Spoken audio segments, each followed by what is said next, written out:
This thing is heavy.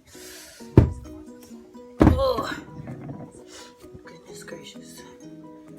Oh. I'm out of breath.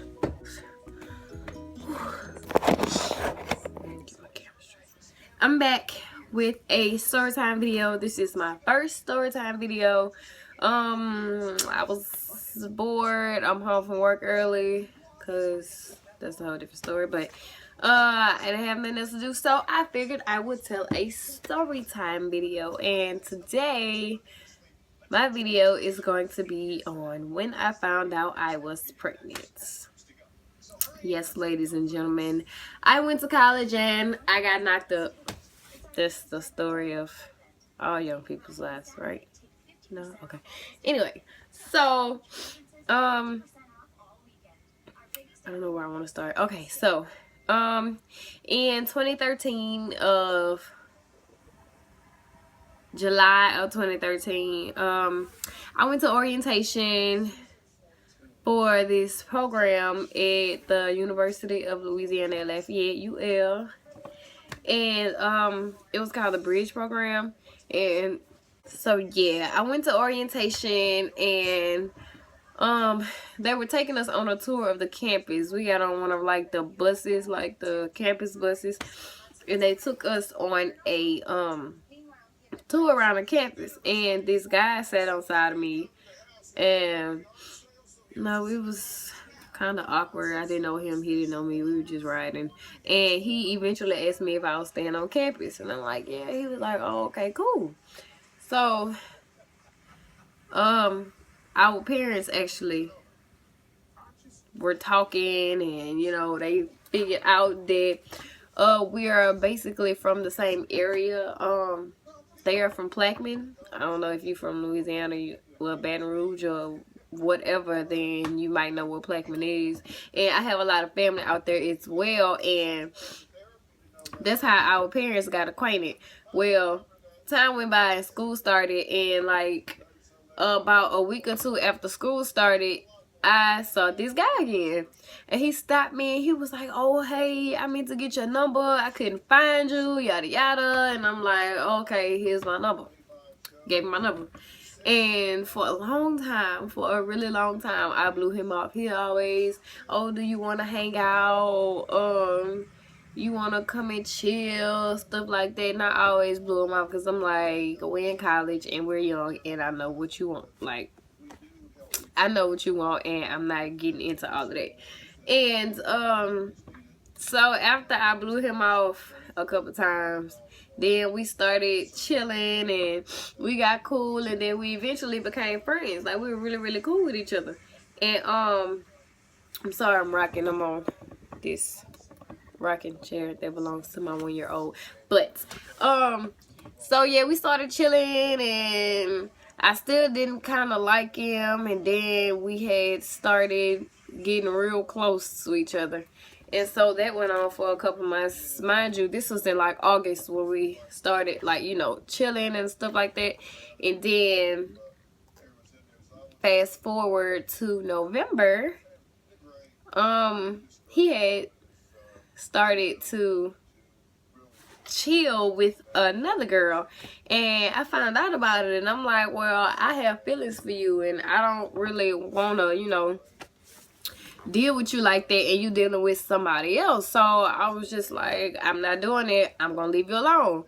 And then that whole conversation turned into, well, him saying, I don't want to lose you, I really like you, yada yada. And I'm like, well, we can still be friends or whatever. And you know, when you pull that friend card on a dude, it's like, really, you really gonna be friends with him? Stop lying. And so yeah, we had started back messing around, and done. So when I started going to college, like, well, before then, I had a pretty regular period. Like, I knew when it was gonna come out, and then it got really irregular, and I'm like, okay, this is weird. And then it got back regular. So I was having my period on the 20th of every month, and then when November 20th came around, I'm waiting around. I'm like, okay, my period hasn't come on yet. Oh my God, what's going on? And so I'm like, well, you know, sometimes you have those stagger days where it doesn't really come on that day, but it comes, you know, it comes on sooner than that. And I was trying to convince myself that I was having cramps and then my cycle was about to come on, but nothing happened. And then, you know, you have that implantation bleeding, it kind of spots, and then you think that your period's coming on, and it still didn't come on. So it's November 24th, and I'm like, I haven't gotten my period yet. And so I texted him and I said, we need to talk. And he said, please don't tell me that you're pregnant. And I said, it could be a possibility, but I don't know yet, and I'm going to get a test today. And he said, well, let me know what it says. Now, some people might not think of it as a big deal because he's just like, okay, well, let me know what the test says. But my whole thing is, we had sex together, so why can't we find out together? You know what I'm saying? But he was just like, it's just a test, and if it's negative, then good. But if it's positive, then we need to go have on an abortion. And at the time, I'm like, okay, that's cool, like, because I don't want to have a baby anyway. And I had just made 18. Like, college classes started on my birthday on August 26th, so I had just made 18. And so yeah, I went to Walgreens, I think it was, with a couple of my friends, and I went and I brought the clear blue test, and I was so scared. Like, I was drinking tons of water before, and when I went to take the test, I was like, okay, well, it's do or die now. So I took the test and I let it sit, and I checked it and it said pregnant. Now, some people, when they check a pregnancy test and they're like really, really young and they're scared, they cry. But I didn't cry because it was like I kind of already knew what was going on. And then I was like, okay, well, let me take the other one because I had 2 came in the pack. So I took the other one. And the first one had said 2 to 3 weeks pregnant. And then the second one had said 3 to 4 weeks. So I'm kind of like, well, how long have I been pregnant? Like, I didn't know. And so I called him and he didn't answer. Well, before I took the test, I said, are you going to come down here and take it with me? And he was like, no. Like, why would I come and take a why would I come with you so you can take a pregnancy test? Like, that's just not, that doesn't make sense. And I'm like, well, okay. And I had gotten in touch with him and let him know that they're pregnant, and he thought that I was lying, and I sent him a picture of the pregnancy test, and he was like, okay, well, we need to get you an abortion. Mind you, we lived in dorms, and I was on the 2nd floor and he was on the 3rd floor. So it was like, you live a floor above me and you're texting me about this. Like, you can't come and talk to me about this. So my friends had went and knocked on his door. He wasn't in his room, and he was just nowhere to be found. And then he ended up coming to our dorm, and my friend was like, well, you know, she's pregnant and she needs you and stuff like that. And he was just like, well, I don't want to have anything to do with none of that. He was just basically like, okay, well, we gonna go have on this abortion and that's gonna be that. I was like, dang, like, to say that you was just crying, you know, behind me, and I don't want to lose you and stuff like that, and for you to just turn around and say that you don't want to have anything to do with me or this baby. And like, at the time I was like, well, I don't want to have a baby for him either. Like, if you're gonna treat me like that, then I don't want to have a baby with you either. And like, kid you not, I tried to do everything I could to lose that baby. Like, I went to the club, I went out, I drank, I smoked weed, I did everything that I could, and that baby I would not miscarry that baby. So I was just like, well, if he doesn't want to have anything to do with me and my baby, then it's just gonna be me and my baby, and that's that. Like, you know, you can't make a man be there. You know what I'm saying? A baby won't keep a man. And I decided to keep my baby, and it took him a while to actually come around. I was 2 months pregnant when I got a call from his dad, and he was like, I understand that you and my son have something going on. And I said, yes sir, I'm 2 months pregnant. And he was like, well, what did he tell you?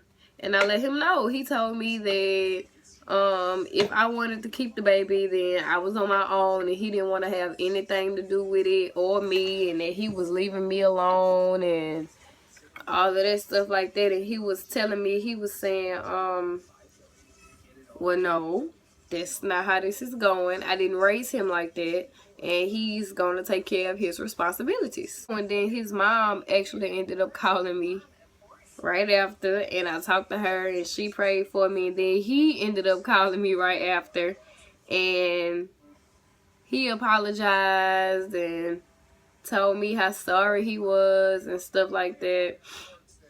And things were really hard for me. Telling my parents had to be one of the hardest things to do. I came home for Thanksgiving break, and this was like maybe a week or two after I found out I was pregnant. And I got my parents in the room, and I told them that I wanted to talk to them, and they were like, well, what do you want to talk about? And I sat on the bed and I said, I found out that I'm pregnant. My mom, I thought she was gonna lose her shit. Like, I really thought my mom was gonna go crazy, but she was just like, well, what you gonna do, B? And I was like, I don't know. Like, you know, when you first find out that you're pregnant, you don't really know. Like, you don't really have a plan, because it's like, okay, I'm 18. Like, I don't know. This man just told me that he doesn't want to have anything to do with me or my baby. But at the same time, it's like, I don't really want to give my baby up. It's like, it's hard to think about having an abortion, because it's like, this baby didn't ask to be here. You know what I'm saying? And like, at times, I feel like I shouldn't have kept the baby, because things were just so hard for me. Like, we had a very rough start. Like, I was basically going through my pregnancy on my own. I went through my pregnancy on my own, and it was really hard. And I don't want to say I was completely alone, because I had my parents and his parents, but at the same time, it was really hard, because no one can replace the person who you made a baby with. Like, nobody. Like, it meant a lot to me that I had their support, but at the same time, it's like, he made this baby with me. You know what I'm saying? And he was in a relationship, like, at the time of my pregnancy, and he felt like I wanted him to treat me like we were in a relationship, but I don't think he got the fact that a woman needs you regardless of if y'all are together or not. A woman needs you during a pregnancy. Like, it's really hard. You know what I'm saying? Dealing with that by yourself. And mind you, I didn't have a job. I didn't have a car. I was still in school. I was catching a bus every day. I didn't have money to buy myself lunch, so I basically was starving. You know what I'm saying? He didn't buy me any new clothes. He didn't do anything for me. And it was really hard. But I'm gonna end this video because I don't want it to be that long. But that was my experience. But what I want to say is that if you going through that, like, if you're going through that, there is a light at the end of the tunnel. It took me a very long time to get over everything that he had done to me. That's not even the whole part of the story where he told me that he didn't want me, or he didn't want my baby, and he didn't have anything to do with us. That was just the beginning of all the hurt that he caused me. But it's a year later now, and I feel better about it, and I can talk about it and not cry, and I have forgiven him, and we are friends. But what I want to say is, if you're going through that, just stay strong and just push through, because I know that it could be really, really hard. And at times I wanted to kill myself and I wanted to die, because it was like, why am I being put through this? You know what I'm saying? It's really, really hard dealing with that. And I just want to tell you to be strong and keep pushing, because that baby needs you and your family needs you. And if you have your family support, embrace it. Like, accept that support and accept that help, because I had so much help that I didn't have to buy anything for my baby. I got a crib, I got a changing table, a car seat, a stroller, diapers, clothes, washcloths, everything that you could possibly think of, I had, and I didn't have to spend any money. Any money. Her room is my old room, and it's perfect for like a baby, you know what I'm saying? And I wish that I was vlogging then, so I could show y'all my experiences and stuff like that.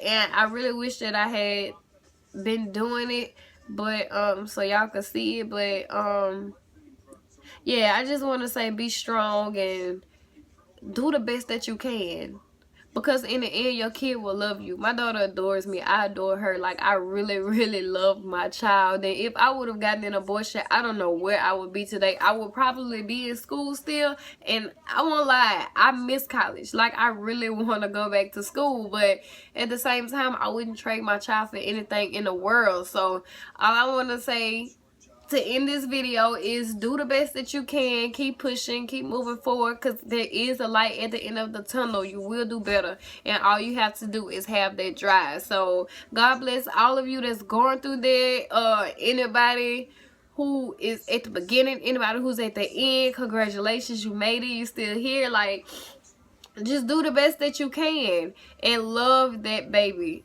Love, love, love that baby till you can't anymore, because that's like the biggest joy to have. I love y'all. Subscribe to my channel, like my video, share with your friends. I'm praying for you if you're going through this.